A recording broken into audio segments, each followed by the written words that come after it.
Today we have our third annual Southwest Cream of the Crop, although Cream of the Crop has been going on for 10 or 15 years. It's a camp featuring 6th, 7th, and 8th graders, always recognize the upcoming talent.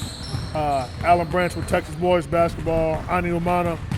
I've been behind the scenes doing a lot, but also in front of the scenes doing a lot in other areas. So 3 years ago, the thought was to bring it down to the Austin, Central Texas area, as well as San Antonio. And so knowing that this area here was well under recruited, so we said, okay, how do we help that situation? Because there's a lot of under the radar kids, so how do we do that? So it's more of getting them a head start, getting eyes on kids is what it really comes down to, seeing who's going to be the next kid to go to the high school level and potentially be able to contribute on their teams, which, you know, looking across the state this year, you're seeing quite a few 2025s perform really, really well. Several of them participated in our events last year, and so, you know, it's real good to see those kids that we already had eyes on do what they're doing. Actually, we have a couple of them in the building today coming out to see some of the upcoming talent. The biggest thing for me and for kids and what they need to know is this is just a platform, but it's about what they do behind the scenes. It's about those kids getting in the gym. Player development is everything. So for kids, it's about getting in the gym with quality trainers, quality coaches, quality club programs, getting yourself into a player development situation where you're getting better continuously. So that way when the lights do come on in a situation like this camp is, you're able to perform at a level to where it opens up some eyes, and also, you know, we can able to sometimes project where you're going to be going, what position you're going to be playing, and different things of that nature. So, you know, it's multiple facets to this thing, but the biggest thing I can emphasize on this is the player development piece.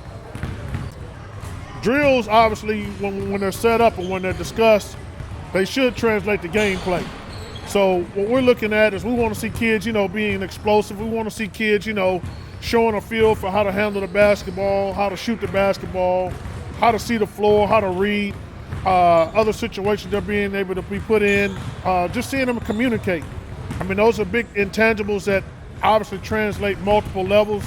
And again, anytime a drill is put together, it's built with the mindset of how does it roll over into actual gameplay. It's a lot of kids in the class of 26 that are opening up some eyes today.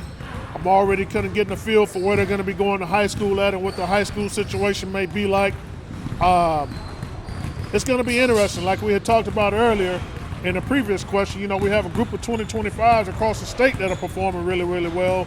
And I think some of these kids in the class of 2026 are going to be pretty close to that. You know, I'm not saying that they're going to come out, you know, and immediately have the impact that those kids in the class of 25 are having right now, but are they going to be key contributors? Now, I can see that some of them are bringing size to the table. Some of them are bringing, you know, different phases to their game where they can shoot it, really athletic. So it's different components to the game where they're going to be able to contribute at the next level too. Sharing the basketball, I'm a big fan of teams and players who play the right way. So sharing the basketball, getting others involved, people who understand how to play with and without the ball, because the game, you know, 90% of it is played without the ball. So only one person can have the ball during each possession. So what are you doing without it? So I like to see kids moving without the ball. I like to see kids setting screens. So I'm going to be looking for little things like that. Who's willing and ready to play defense? Who's rebounding? Who has a mindset to just help everybody on the floor look and get better? Parents try to get themselves out there a little bit more. I would definitely get out to more events, do some homework, try to see who's doing some really good things, and not necessarily all about the best teams. But again, I think I mentioned earlier in one of our previous questions, you got to go find you a quality trainer, got to go find you a quality coach. If you're lucky enough to have a trainer and a coach in the same organization, then that's beneficial. But we can't never sacrifice player development. I'll go back to that, you know, 100 times. Player development is everything, and I think that that's what they should be looking forward to. And the simple reason is because when you develop as a player, when you come to a situation like this, you're in a situation where you can perform a whole lot better. So before you go looking for exposure, you got to be prepared for it.